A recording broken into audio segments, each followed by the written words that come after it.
Sudah siap mengikuti pelajaran Bapak hari ini? Ya. Coba buku paketnya silahkan dikeluarkan. Kita hari ini membahas pelajaran dengan Pancasila dan keluarga. Silakan buku paketnya dikeluarkan. Ya, coba bukunya, laki-lakinya buku paketnya dikeluarkan. Ya, sebelum dimulai saya mulai dulu. Assalamualaikum warahmatullahi wabarakatuh. Ya, sebelum dilanjut, mohon ketua kelasnya untuk memimpin berdoa terlebih dahulu. Silakan ketua kelas. Sebelum kita memulai pelajaran hari ini, marilah kita berdoa terlebih dahulu. Berdoa dimulai.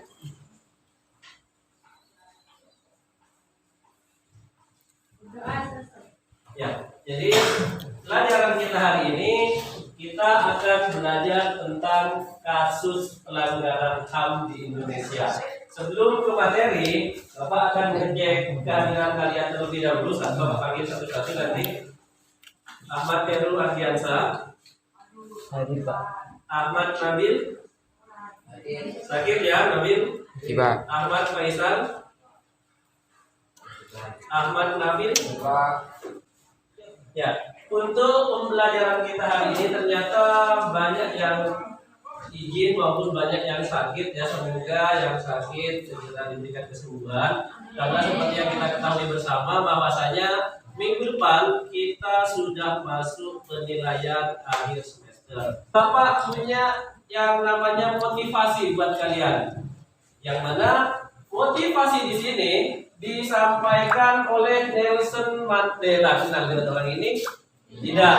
Kalau kemarin kita sudah bahas Mario Teguh, motivasinya hari ini Nelson Mandela ini salah satu juga mantan presiden Afrika, yang mana beliau mengatakan pendidikan adalah senjata yang paling mematikan di dunia. Ya, kata-kata dari Nelson Mandela ini katanya pendidikan adalah senjata yang paling mematikan di dunia. Karena dengan pendidikan Anda ataupun kalian dapat mengubah dunia. Kemudian ada yang masih ingat pelajaran kita minggu kemarin? Ya. Kemarin kita sedang mempelajari perumusan Pancasila sebagai dasar negara. Ya, beri tepuk tangan buat teman-teman ya. Sekali. Bahwasanya minggu kemarin kita sudah belajar tentang perumusan dasar negara. Mulai dari rumusan yang disampaikan oleh Muhammad Yamin, Supomo dan juga Insinyur Soekarno. Ya. Ada yang masih ingat ide atau usulannya Muhammad Yamin? Coba siapa? Ya, silakan. Muhammad Yamin mengusulkan rumusan dasar negara melalui pidatonya pada 29 Mei 1945 yang mengemukakan 5 asas dasar negara Indonesia, antaranya peri kebangsaan, peri kemanusiaan, peri ketuhanan, peri kerakyatan, dan kesejahteraan rakyat. Ya, beri tepuk tangan. Di sini ada 5 kegiatan. Yang pertama, orientasi masalah. Di bagian orientasi masalah, di sini saya akan memberikan gambaran umum terkait pelanggaran HAM di Indonesia. Gambaran umum maksudnya, di sini saya akan menanyakan sebuah video. Kemudian kalian langsung menganalisis video tersebut. Baru kemudian saya akan bertanya ke kalian. Jadi apa kira-kira dari video yang saya mintakan nanti, hal apa yang kalian dapatkan tentunya. Kemudian yang kedua, di sini mengorganisasikan siswa untuk belajar. Yang mana sama dengan pertemuan kemarin, saya akan membentuk kalian menjadi beberapa kelompok. Tujuan belajar. Jadi saya tadi sudah menyampaikan kegiatan belajar kita hari ini. Tujuannya untuk apa? Tujuannya adalah ini. Coba dibacakan. Silakan dibacakan. Joko. Tujuan belajar kita hari ini setelah mengamati video tentang kasus pelanggaran HAM di Indonesia, siswa mampu membedakan kasus pelanggaran HAM berat dan HAM ringan di Indonesia masing-masing disertai 3 contoh. Ya, jadi sudah sekali bahwasanya nanti setelah saya memutarkan sebuah video, tujuannya apa? Tujuannya ini, kalian saya harapkan mampu membedakan mana yang sekiranya kasus pelanggaran HAM berat dan juga kasus pelanggaran HAM ringan. Kita nonton video dulu. Sebelum ke materi, saya akan menampilkan sebuah video dulu.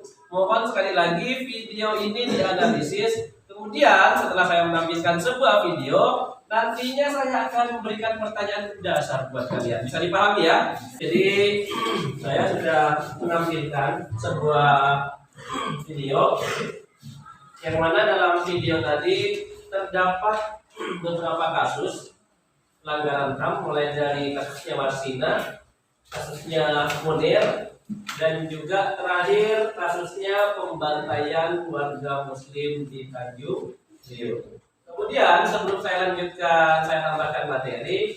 Kira-kira dari video yang saya tampilkan, apa yang kalian ketahui tentang hak asasi manusia? Apa kira-kira kalian? Ya, silakan.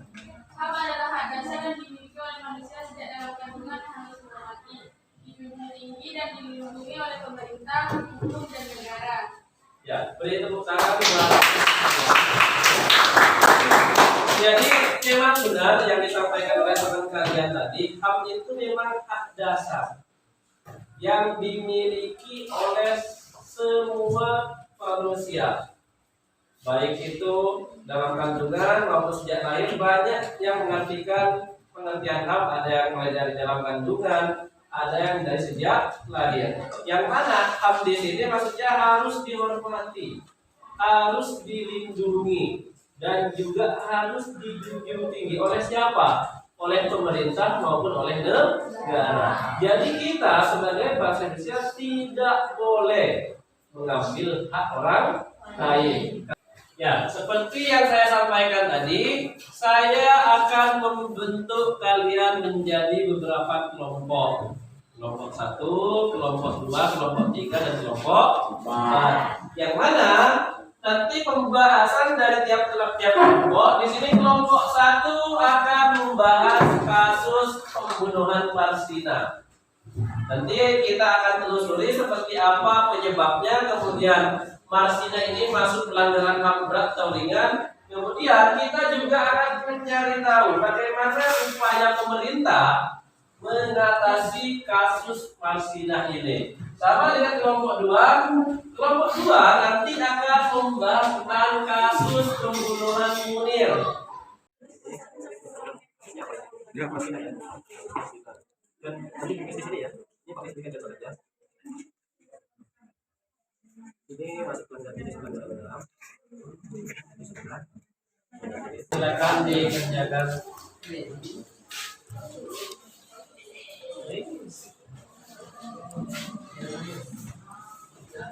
Betul.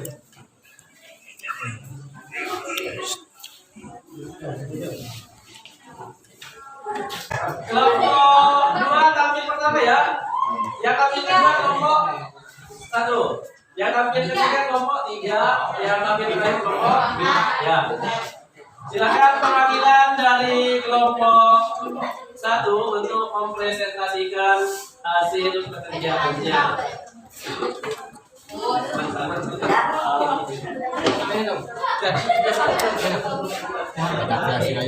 Ancoy. Putih Pak. Mudah.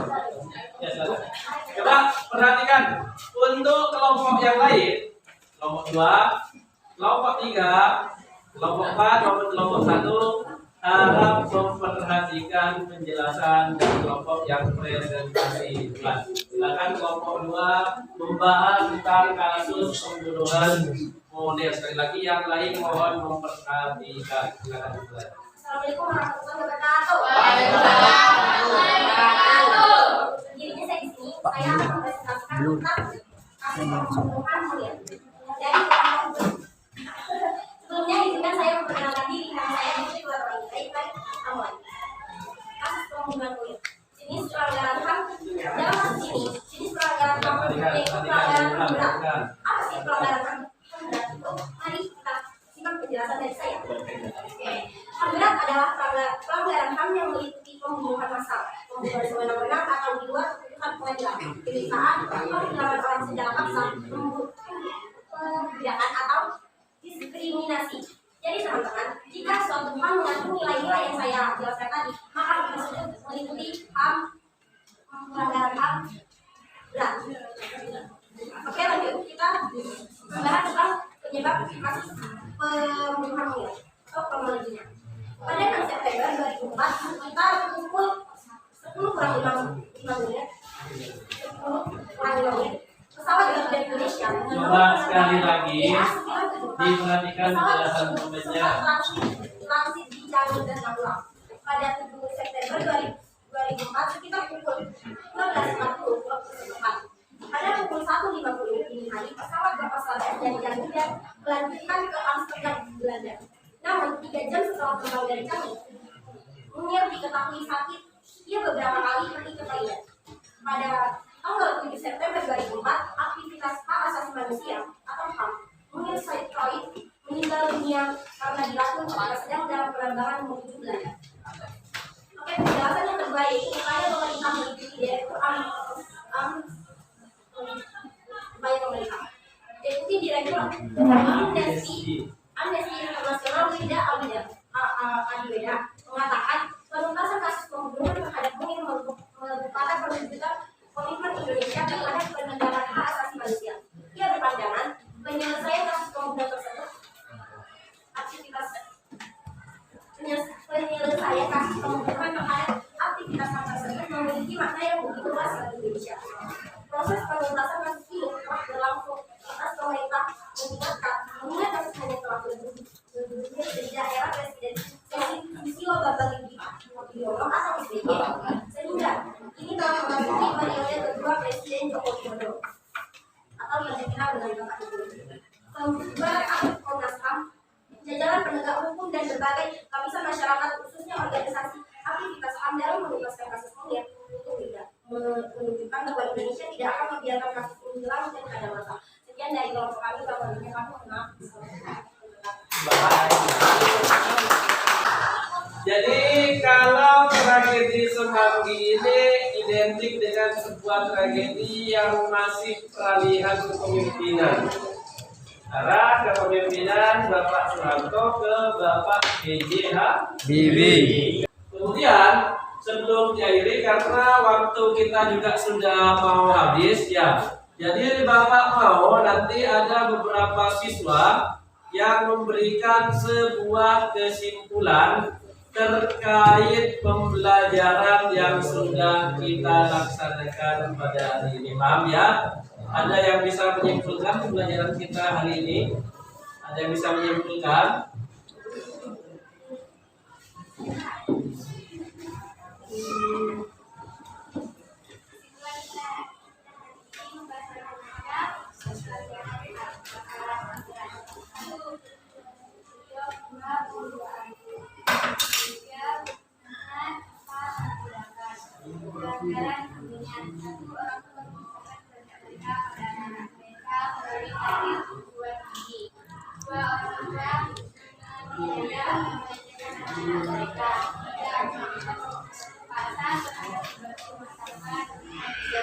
Ya, beri tepuk tangan buat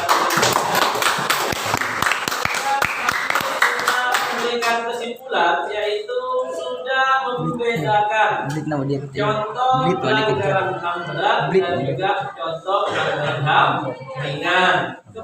Setelah kita belajar tentang kasus pelanggaran HAM, contoh kasus pelanggaran HAM, dan juga upaya pemerintah dalam mengatasi pelanggaran HAM di Indonesia. Di sini Bapak punya sebuah refleksi, yang mana refleksi ini terdapat 3 pertanyaan. Yang mana pertanyaan ini nantinya akan Bapak kirimkan sebuah link ke kalian.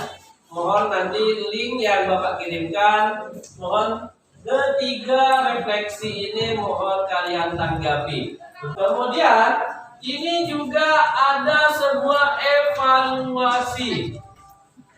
Kalau kita membahas masalah evaluasi, tentunya kita juga identik dengan soal yang akan kita kerjakan yang mana. Kemudian ini adalah tindak lanjutnya, yang mana tindak lanjut di sini di pertemuan berikutnya Kita akan mempelajari tentang sistem dan dinamika demokrasi di Indonesia. Sekian pertemuan kita pada pagi hari ini. Saya Iris. Assalamualaikum warahmatullahi wabarakatuh.